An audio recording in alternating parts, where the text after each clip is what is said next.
Good morning everybody everywhere. Jumpa maning dengan 7R. Saat ini kita akan membahas materi relativitas. Oke everybody, kita langsung saja. Jadi standar kompetensi yang akan kita bahas adalah menganalisis berbagai besaran fisik pada gejala kuantum dan batas-batas berlakunya relativitas Einstein dalam paradigma fisika modern. Sedangkan kompetensi dasarnya memformulasikan teori relativitas khusus untuk massa, panjang, dan waktu, serta kesetaraan massa dengan energi yang diterapkan dalam energi. Indikator yang ingin kita capai menyebutkan teori relativitas khusus. Yang kedua, menunjukkan besaran-besaran yang terpengaruh relativitas. Yang ketiga, menerapkan teori relativitas khusus untuk massa, panjang, dan waktu. Jadi kita langsung ke materi. Apa yang disebut dengan relativitas?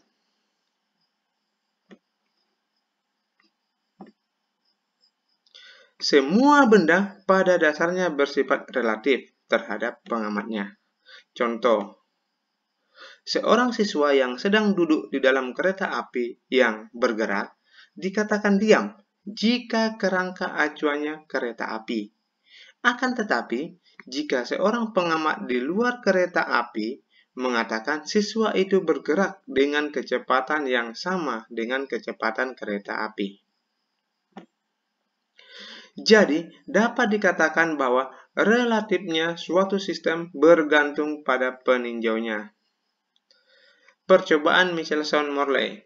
Kita lihat di sini, pada abad ke-19, para pakar fisika terpaksa menggunakan hipotesa keberadaan ether sebagai medium perambatan gelombang elektromagnetik. Hipotesa ether bahwa alam semesta di jagat raya ini banyak dipengaruhi ether yang tidak mempunyai wujud, tetapi dapat menghantarkan perambatan gelombang. Michelson-Morley melakukan percobaan untuk mengukur kelajuan ether dengan alat interferometer. Kesimpulan dari percobaannya adalah, hipotesa tentang ether tidak benar, jadi ether tidak ada. Kecepatan cahaya adalah besaran mutlak, tidak tergantung pada kerangka acuan inersial. Transformasi Galileo. Nah, di sini ada X, Y, Z. Nah, ada dua macam objek dengan kerangka acuannya masing-masing. Objek O dengan kerangka X, Y, Z, dan objek O aksen dengan kerangka X aksen, Y aksen, Z aksen. O melihat O aksen bergerak dengan kecepatan V ke arah sumbu X aksen. Kerangka sumbu Y sejajar dengan Y aksen dan sumbu Z sejajar pula dengan Z aksen. Maka bisa dikatakan Y sama dengan Y aksen dan Z sama dengan Z aksen. Sehingga yang perlu diperhatikan hanyalah sumbu X dan X aksen. Menurut Galileo, O melihat O aksen bergerak sejauh X aksen sama dengan X dikurang VT. Sementara, jika dibalik O aksen melihat O bergerak sejauh X sama dengan X aksen ditambah VT. Perhatikan bahwa baik di O maupun O aksen waktu T senantiasa bernilai sama. Inilah yang dikenal sebagai transformasi Galileo. Contoh soal transformasi Galileo.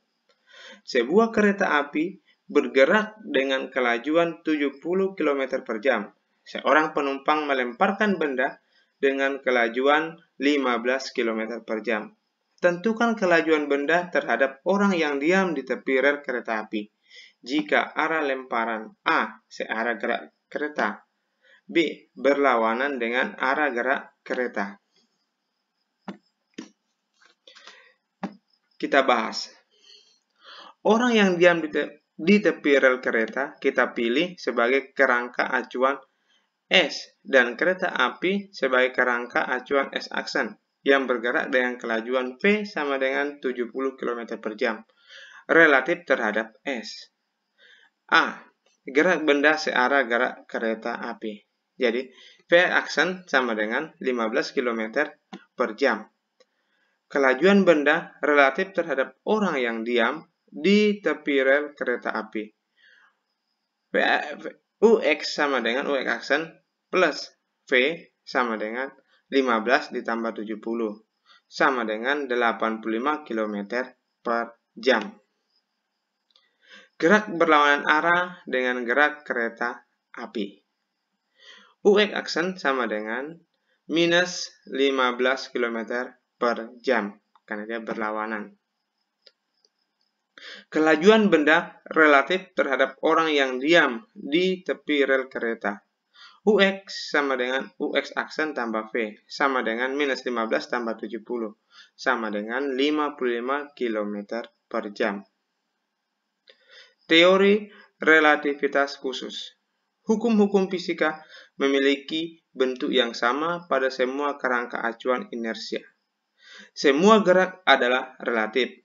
Postulat pertama diungkapkan karena tidak adanya kerangka acuan universal sebagai acuan mutlak dan merupakan perluasan relativitas Newton untuk memasukkan tidak hanya hukum-hukum mekanika, tetapi juga hukum fisika lainnya, termasuk listrik dan magnet. Yang kedua, laju cahaya C, nilainya 3 kali 10 pangkat 8 meter per sekon, adalah sama untuk semua pengamat, tidak tergantung pada gerak cahaya ataupun pengamat.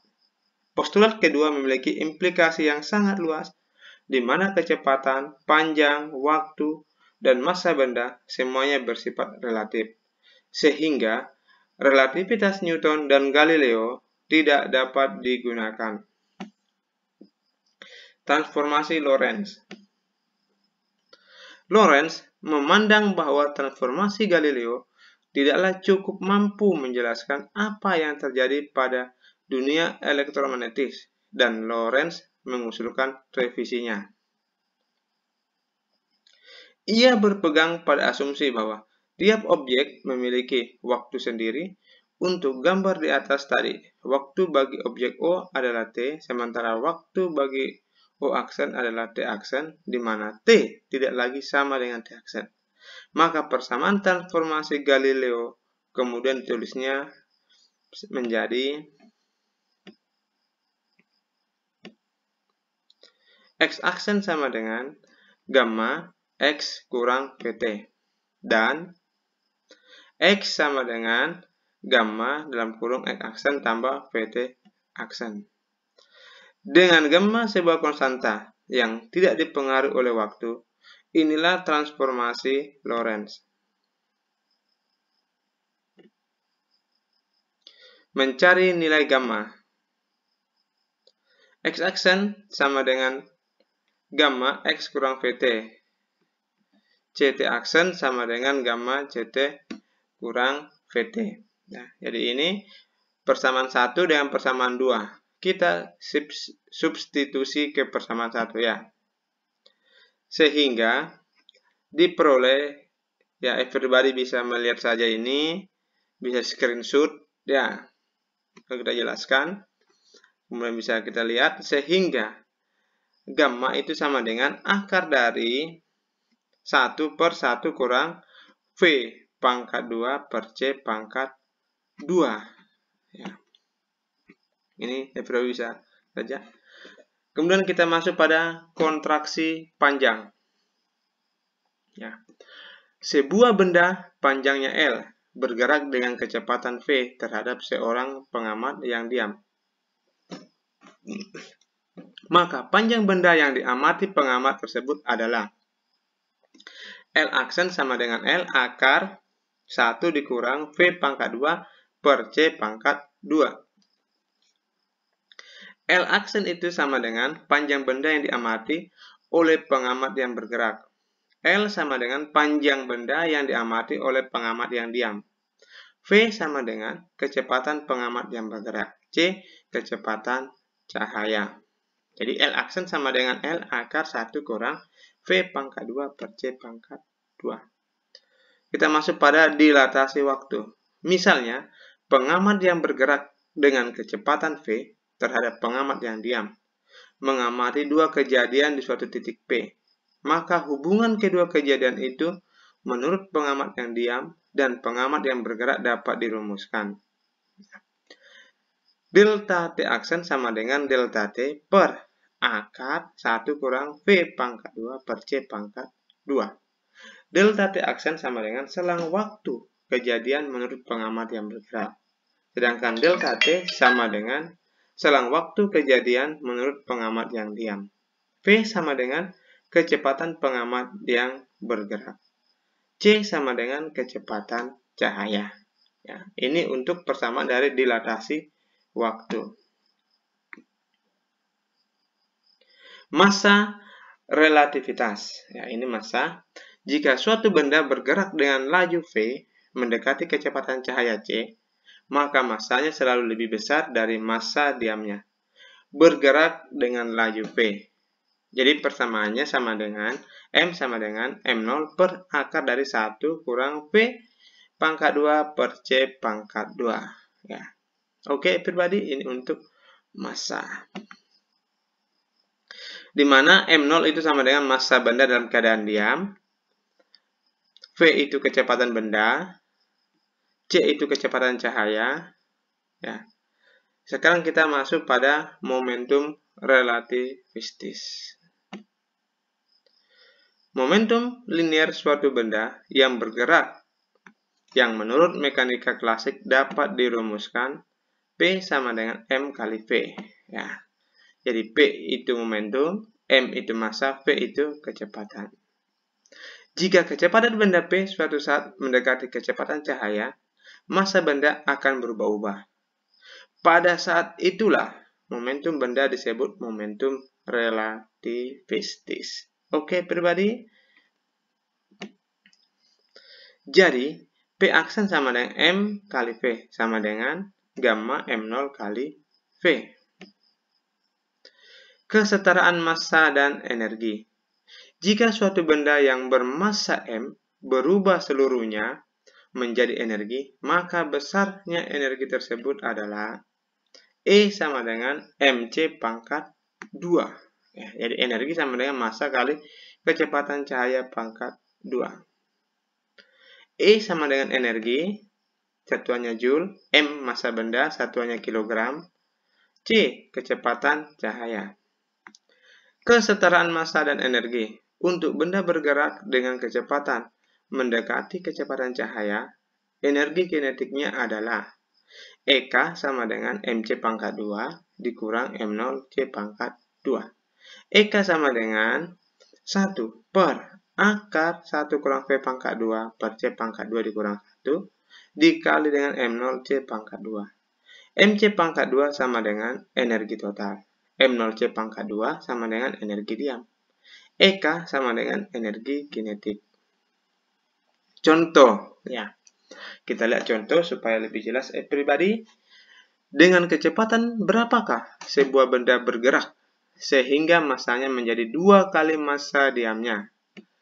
Oke, langsung kita bahas, everybody.